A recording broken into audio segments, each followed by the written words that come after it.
Hello, a warm welcome to everyone who um, shares this presentation with me. My talk is titled An Argument Against the Unlimited Applicability of Artificial Intelligence in Classroom Settings. My name is Thomas Sukop from University of Siegen. Thank you very much for the kind invitation to this digital conference. In my talk, I will basically argue against a certain claim that makes artificial intelligence, AI, a universal super tool for educating young students. Obviously, AI is relevant in many respects in classroom settings.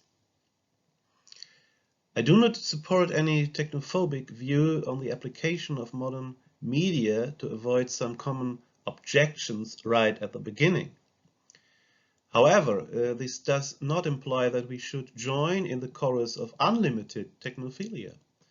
As Anderson recently stated, we need discussions on the kind of technology to be incorporated in classroom settings. Quote Anderson, overall, educational scholars and practitioners debate how, not whether, to incorporate the latest technology into schools, unquote. Of course, robots and computer programs may very well support the young learner's competencies or even promote gaining of knowledge. Nevertheless, a considerable body of research overestimates the technical aspects and consequences of their use. I do not focus or have not enough time to focus on pedagogical and philosophical implications. There are, as always, a lot of interesting as well as challenging questions as mentioned in the follows. And there are three questions. I will focus, mainly focus on the second question. First question, can AI really initiate more than processes related to the gathering and structuring in information?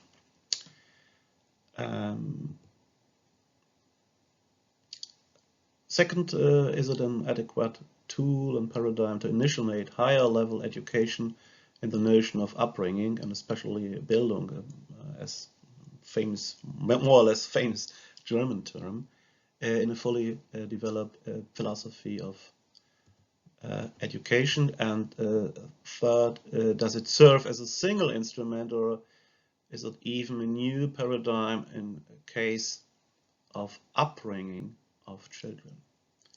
So I will focus on this second question. As you see, I can only sketch an answer to this question. You see topics, and of course I will proceed according to these topics. So what is AI? Definitions of AI are of course highly disputable. I think that such a definition should differentiate between strong and weak AI, and there are many forms of weak and strong AI, or at least some forms. Strong AI implies systems, for instance, machines with minds, and weaker forms of AI only try to simulate intelligent behavior, like problem solving. And now please could read the quote of Arcudas and Brinksio, the standard work in this field. The Turing tests is often regarded as a litmus test for a weak AI. Though we argue in section 3 that weak AI can fulfill many requirements of education, I argue in section 3 that we should consider the fact that strong AI systems are adequate for some educational purposes. We can distinguish between two versions of strong AI. And I think that with respect to the characteristics of and the theoretical insights into the philosophy of education, we should strive for strong AI and maybe for a kind of super strong AI that really is capable of solving problems that typically human beings and only human beings can solve. So what is strong AI? And the main point is that it might be impressive to simulate intelligent behavior, but the goal of AI is, in the final analysis, much more ambitious. It aims, I quote, at machines with minds in the full and literal sense, unquote. Of course, it is dubious whether AI in this notion is actually realized or will be realized in the future. For the purpose of my talk, I consider strong AI to be a system with a mind that has to be a human analogous intelligence. It will show the following features: concept of first-person perspective, personhood, intentionality, and self-consciousness. Personhood, modes of being a human being. One example is having emotions, feelings, perceptions, corporality, and so on.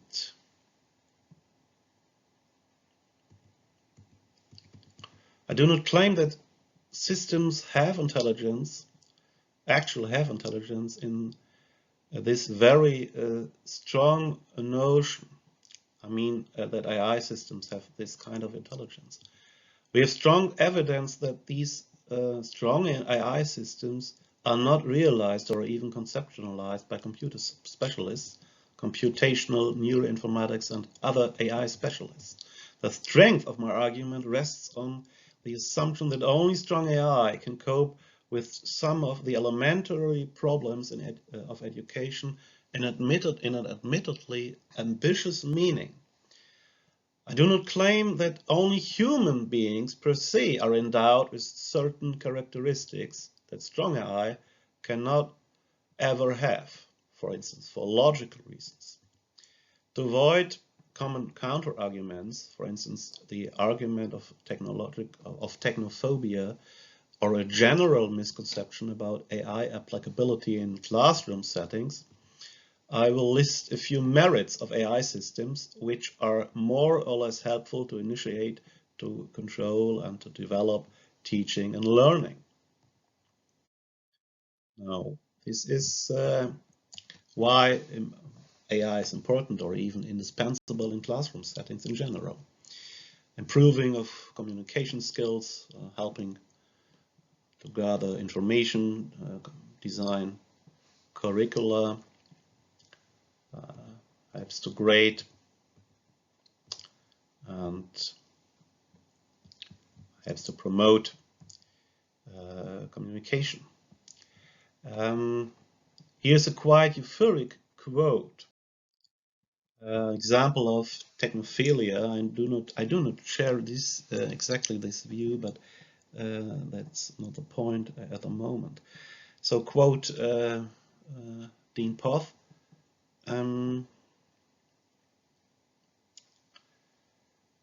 Students and teachers will be able to communicate instantly with one another, as well as to connect with other forms of AI around the world. Students instantly paired with peers, helping each student to expand their own personal learning networks with personalized and more authentic connections that will meet the students' interests and needs at any given moment, unquote.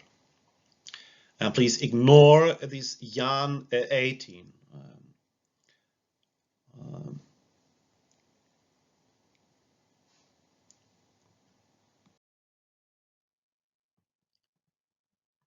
So, with respect to the assessment and exploration of scenarios, for instance, three-dimensional simulation of places, weak AI is in some respects superior to the skills of human teachers. Simulations of real places, architectures, buildings, and landscapes for educational purposes are much more precise than, for example, drawings of teachers. The grading software is more objective than teachers are. AI can collect and disseminate more information in a more precise manner than teachers could ever do. For all these purposes, and for many more applications, weak AI is intelligent enough. But that is, of course, not the whole story. Now, my argument against the replacement of human beings, and especially an argument against the unlimited applicability of AI in classroom settings. The following premises are indispensable for my argument. A. Though it is ethically disputable if and how non-human AI agents should replace teachers, I assume, for the sake of the argument, that ethical objections of the use of robots in classroom settings may be resolved. B. There's a deep gulf between the AI systems that simulate a human capability, such as empathy, the teacher's authority, openness, and receptiveness, and real empathy, real authority, and, among others. From a phenomenological point of view, young students feel these differences.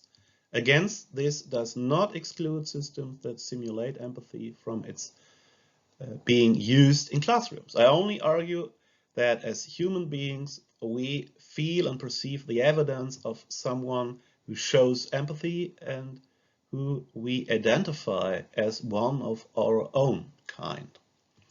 See? Some dimensions of human acting as a teacher can only be conveyed by real human beings. To avoid a petitio conjecture, I will explain why B is a proper assumption. One example.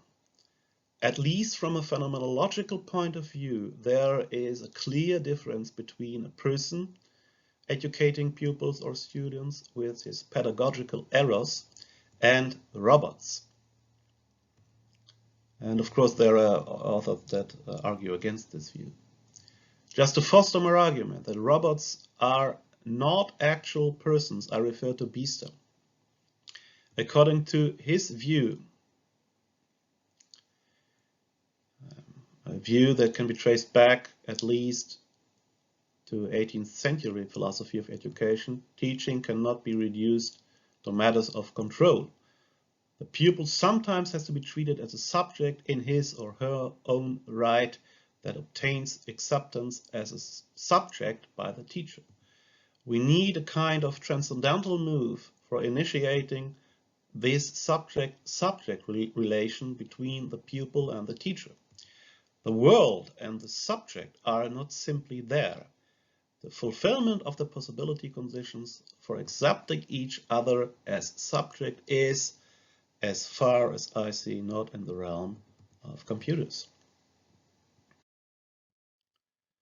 So if you agree, maybe just for the sake of the argument, or even if you really agree, if A to C are correct, then AI cannot educate pupils or students in many respects, in the full meaning of upbringing and education as Bildung.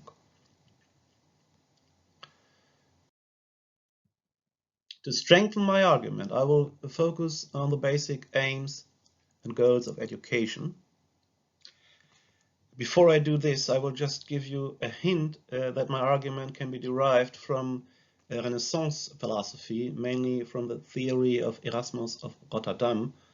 And in a nutshell, Ladentin summarizes one of Erasmus' goals of education, quote, "The educated person relates the legitimate demands of our world to one another as well as the purposes being valid and established," unquote. Moreover, irreducible to economic, social, or political factors, an individual creates meaning in this whole process, including the process of education as Bildung and upbringing as well as the process of learning. I do not claim, of course, I do not claim that education is independent of social or political factors. More precisely, the educated human being can adjust and balance in the following way. he or she can compare the world's claim with his/her own claims to distinguish between justified and non-justified claims. To give you one example, pupils learn that purely egoistic behavior is under a maxim of prudence inadequate. Some scenarios of everyday life demand actions, even in a pre-ethical view, that are more or less altruistic. We simply learn to care for each other. We also learn at the same time that some of the claims that other persons raise are rather exaggerated, misleading, and so on. Some of these claims are translated into purposes. That means ends in itself and ends that have meaningful end structures. These purposes are put into meaningful relationships by the self-activity of an individual. Irrespective of its nature, an ambitious notion of education rests on the assumption of creating and recognizing meaning. And meaning covers all relevant realms of typical human flourishing and the typical human being. The self-activity of pupils, students demand certain capacities and certain characteristics, like how it feels to have perceptions, reflections in and from a potentially meaningful world. If you agree with this point, computers and other AI systems, understood as rule learners through algorithms and deterministic processes, are no appropriate candidates for being full-fledged individuals, for having experiences of meaning, and for showing self-directed autonomy. Self-directed autonomy and the notion of the self-initiation of the intentional processes of an autonomous subject implies that education is a fragile process that could be either be successful or unsuccessful. Education can be entirely and intrinsically unsuccessful because in some respects self-formation processes and self-perfection processes are extremely complex. Of course, educational processes like knowledge acquisition can be promoted and operated by AI systems. Education has elements that cannot be translated into algorithms. Exactly why is that? A person seems to be able to initiate volitional acts spontaneously. Robots have per se no free will. Again, we could simulate free will. So robots have no will at all. Of course, no free will. And finally, here's a sketch of a further line of argument. AI systems have no feelings. If AI systems only follow rules and, as my colleague Larissa Berger argues, there are no rules of taste determining which objects or properties of objects are beautiful, for instance, all symmetric objects are beautiful, and also if solely following rules are principally not enough for successful educational processes, then AI systems cannot judge, for instance, about beauty. For the sake of the argument, I left some further presuppositions of this argument aside. But judgments and perceptions, feelings of beauty are obviously relevant in education. Thus, in conclusion, even strong AI cannot appropriately perform some basic educational tasks and activities. Now, some concluding remarks. The division of AI into weak AI and strong AI allows both to recognize the merits and benefits of AI systems for educational purposes. Weak AI is widely